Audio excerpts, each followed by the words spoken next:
San José Cupertino, año 1663. José nació en 1603 en el pequeño pueblo italiano llamado Cupertino. Sus padres eran sumamente pobres. El niño vino al mundo en un pobre cobertizo pegado a la casa, porque el papá, un humilde carpintero, no había podido pagar las cuotas que debía de su casa y se la habían embargado. Murió el papá, y entonces la mamá, ante la situación de extrema pobreza en que se hallaba, trataba muy ásperamente al pobre niño y éste creció debilucho y distraído. Se le olvidaba hasta comer. A veces pasaba por las calles con la boca abierta mirando tristemente a la gente, y los vecinos le pusieron por sobrenombre el boquiabierta. Las gentes lo despreciaban y lo creían una poca cosa.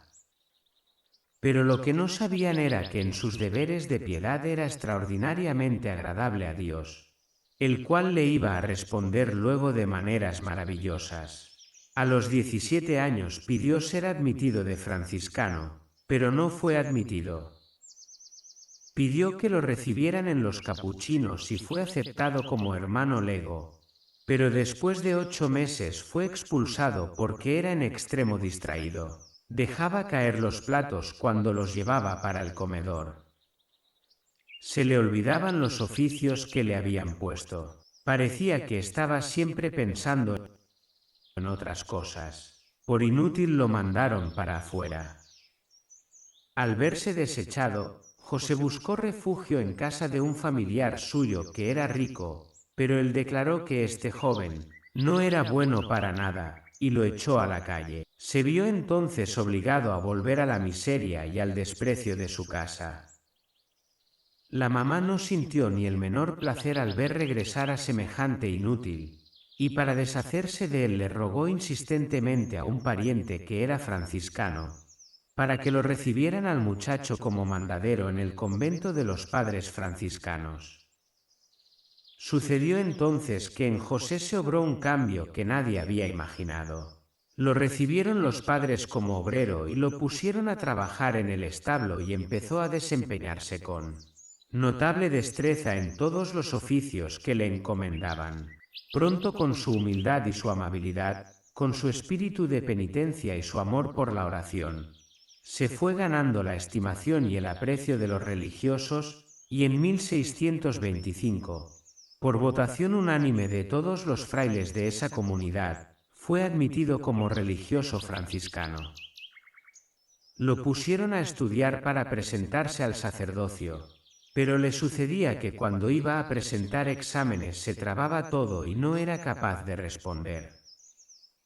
Llegó uno de los exámenes finales y el pobre fray José la única frase del Evangelio que era capaz de explicar completamente bien era aquella que dice: bendito el fruto de tu vientre Jesús. Compartamos la palabra, Seria te gran apoyo, sus comentarios y la suscripción para nuestro canal. Desde ya Seria con gran gratitud y aprecio. Estaba asustadísimo, pero al empezar el examen, el jefe de los examinadores dijo: voy a abrir el Evangelio, y la primera frase que salga será la que tiene que explicar. Y salió precisamente la única frase que el cupertino se sabía perfectamente: bendito sea el fruto de tu vientre. Llegó al fin el examen definitivo en el cual se decidía quiénes sí serían ordenados. Y los primeros 10 que examinó el obispo respondieron tan maravillosamente bien todas las preguntas, que el obispo suspendió el examen diciendo: ¿para qué seguir examinando a los demás si todos se encuentran tan formidablemente preparados? Y por ahí estaba haciendo turno para que lo examinaran el José de Cupertino, temblando de miedo por si lo iban a descalificar. Y se libró de semejante catástrofe por casualidad. Ordenado sacerdote en 1628, se dedicó a tratar de ganar almas por medio de la oración y de la penitencia. Sabía que no tenía cualidades especiales para predicar ni para enseñar, pero entonces suplía estas deficiencias ofreciendo grandes penitencias y muchas oraciones por los pecadores. Jamás comía carne ni bebía ninguna clase de licor. Ayunaba a pan y agua muchos días. Se dedicaba con gran esfuerzo y consagración a los trabajos manuales del convento, que era para lo único que se sentía capacitado. Desde el día de su ordenación sacerdotal su vida fue una serie no interrumpida de éxtasis, curaciones milagrosas y sucesos sobrenaturales en un grado tal que no se conocen en cantidad semejante con ningún otro santo. Bastaba que le hablaran de Dios o del cielo para que se volviera insensible a lo que sucedía a su alrededor. Ahora se explicaban por qué de niño andaba tan distraído y con la boca abierta. Un domingo, fiesta del Buen Pastor, se encontró un corderito, se lo echó al hombro y al pensar en Jesús, Buen Pastor, se fue elevando por los aires con cordero y todo. Los animales sentían por él un especial cariño. Pasando por el campo, se ponía a rezar y las ovejas se iban reuniendo a su alrededor y escuchaban muy atentas sus oraciones. Las golondrinas en grandes bandadas volaban alrededor de su cabeza y lo acompañaban por cuadras y cuadras. Sabemos que la Iglesia Católica llama éxtasis a un estado de elevación del alma hacia lo sobrenatural, durante lo cual la persona se libra momentáneamente del influjo de los sentidos, para contemplar lo que pertenece a la divinidad. San José de Cupertino quedaba en éxtasis con mucha frecuencia durante la Santa Misa, cuando estaba rezando los salmos de la Biblia. Durante los 17 años que estuvo en el convento de Grotella, sus compañeros de comunidad presenciaron 70 éxtasis de este santo. El más famoso sucedió cuando 10 obreros deseaban llevar una pesada cruz a una montaña y no lo lograban. Entonces Fray José se elevó por los aires con cruz y todo y la llevó hasta la cima del monte. Como estos sucesos tan raros podían producir movimientos de exagerado fervor entre el pueblo, los superiores le prohibieron celebrar misa en público, ir a rezar en comunidad con los demás religiosos, asistir al comedor cuando estaban los otros ahí, y concurrir a otras sesiones públicas de devoción. Cuando estaba en éxtasis lo pinchaban con agujas, le daban golpes con palos y hasta les acercaban a sus dedos velas encendidas y no sentía nada. Lo único que lo hacía volver en sí era oír la voz de su superior que lo llamaba a que fuera a cumplir con sus deberes. Cuando regresaba de sus éxtasis pedía perdón a sus compañeros diciéndoles, «Excúsenme por estos ataques de mareo que me dan». En la Iglesia han sucedido levitaciones a más de 200 santos. Consisten en elevar el cuerpo humano desde el suelo, sin ninguna fuerza física que lo esté levantando. Se ha considerado como un regalo que Dios hace a ciertas almas muy espirituales. San José de Cupertino tuvo numerosísimas levitaciones. Un día llegó el embajador de España con su esposa y mandaron llamar a Fray José para hacerle una consulta espiritual.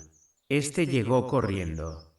Pero cuando ya iba a empezar a hablar con ellos, vio un cuadro de la Virgen que estaba en lo más alto del edificio, y dando su típico pequeño grito se fue elevando por el aire hasta quedar frente al rostro de la sagrada imagen. El embajador y su esposa contemplaban emocionados semejante suceso que jamás habían visto. El santo rezó unos momentos, y luego descendió suavemente al suelo, y como avergonzado, subió corriendo a su habitación y ya no bajó más ese día. Si este contenido te ayuda, suscribirte al canal y activa la campanita para no perderte los próximos vídeos. En Osino, donde el santo pasó sus últimos 6 años, un día los demás religiosos lo vieron elevarse hasta una estatua de la Virgen María que estaba a 3 metros y medio de altura, y darle un beso al niño Jesús. Y ahí junto a la madre y al niño se quedó un rato rezando con intensa emoción, suspendido por los aires. El día de la Asunción de la Virgen en el año 1663, un mes antes de su muerte, celebró su última misa. y estando celebrando quedó suspendido por los aires como si estuviera con el mismo Dios en el cielo.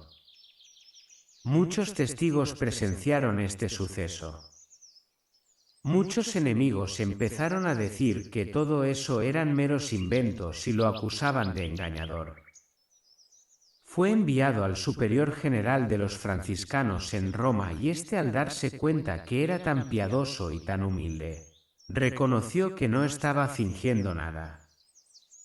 Lo llevaron luego donde el sumo pontífice Urbano VIII, el cual deseaba saber si era cierto o no lo que le contaban de los éxtasis y las levitaciones del frailecito.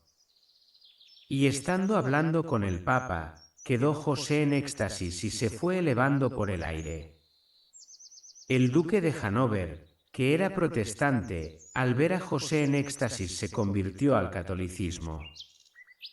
El Papa Benedicto XIV, que era rigurosísimo en no aceptar como milagro nada que no fuera en verdad milagro, estudió cuidadosamente la vida de José de Cupertino y declaró: todos estos hechos no se pueden explicar sin una intervención muy especial de Dios. Los últimos años de su vida, José fue enviado por sus superiores a conventos muy alejados donde nadie pudiera hablar con él. La gente descubría dónde estaba y corrían hacia allá. Entonces lo enviaban a otro convento más apartado aún. Él sufrió meses de aridez y sequedad espiritual, como Jesús en Getsemaní, pero después, a base de mucha oración y de continua meditación, retornaba otra vez a la paz de su alma. A los que le consultaban problemas espirituales les daba siempre un remedio: rezar, no cansarse nunca de rezar. Que Dios no es sordo ni el cielo es de bronce. Todo el que pide, recibe. Murió el 18 de septiembre de 1663 a la edad de 60 años. José recibió su apellido de Cupertino, una pequeña villa en la diócesis de Nardo. Te invito a suscribirte al canal y encender la campanita. Así YouTube te avisa cada vez que subimos un nuevo vídeo. Que se encuentra entre Brindisi y Otranto en el reino de Nápoles. Su padre, Felice d'Essa, un carpintero pobre, falleció antes del nacimiento de su hijo José, dejando algunas deudas, por lo que su madre, Francesca Panara, fue desalojada de su casa por sus acreedores, lo que la llevó a dar a luz a su hijo en un establo.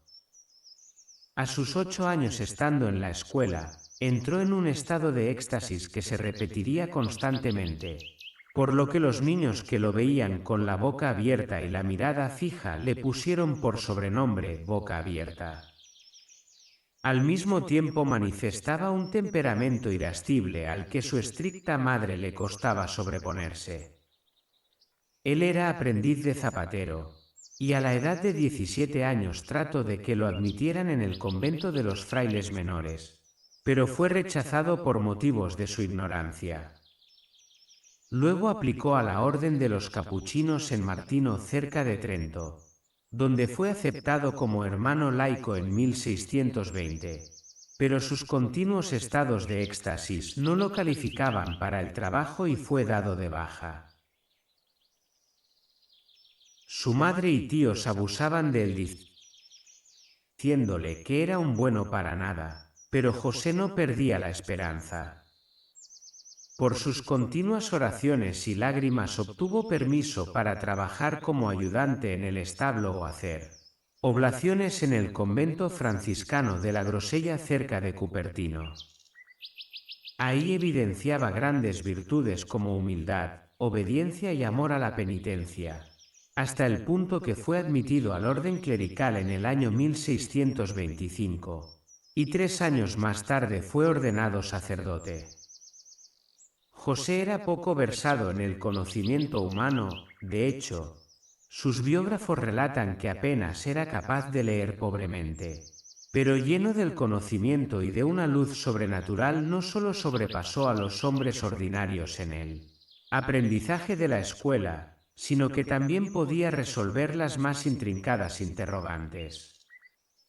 Su vida era ahora una larga sucesión de visiones y otros favores celestiales. Todo aquello que de alguna manera hiciera referencia a Dios o a cualquier cosa sagrada lo hacía entrar en estado de éxtasis, el sonido de una campanada, la música de la iglesia, la mención del nombre de Dios o de la bendita Virgen o de cualquier santo, cualquier evento en la vida de Cristo, la sagrada pasión, una pintura sagrada, o el pensamiento de la gloria celestial. Cualquiera de estas cosas hacía que José entrara en estado contemplativo. Una vez en este estado él podía ser empujado, pinchado con agujas, hasta quemado con la llama de las velas, y aún así no había forma de sacarlo de este estado en que se encontraba. Solo la voz de su superior lo hacía obedecer. Estos sucesos se daban a cualquier hora y en cualquier lugar, especialmente en las misas o en cualquier servicio divino. Frecuentemente era levantado de sus pies y se mantenía en el aire. Además, en ocasiones se escuchaba música celestial. Como estas cosas ocurrían en público, causaba mucha admiración, pero también muchos disturbios en la comunidad. Por 35 años a José no se le permitió participar del coro, ni entrar al comedor del monasterio, caminar en procesiones ni decir misa en la iglesia. Solo se le ordenó que permaneciera en su cuarto, donde se le preparó una capilla privada. Mentes diabólicas y hombres envidiosos lo presentaron ante la Inquisición, y fue enviado de una casa solitaria de los capuchinos o de los franciscanos a otra. Pero José mantenía resignación y un espíritu alegre, sometiéndose confidencialmente a la divina providencia. Él practicaba la mortificación y el ayuno, hasta el grado de que mantenía 7 cuaresmas de 40 días al año, en muchos de los cuales no probaba comida solo los días martes y domingos. Su cuerpo yace en la iglesia de Osino. Fue beatificado por Benedicto XVI de enero de 1753 y canonizado por Clemente XII en julio de 2016 de 1767. Clemente XIII extendió su oficio a toda la Iglesia.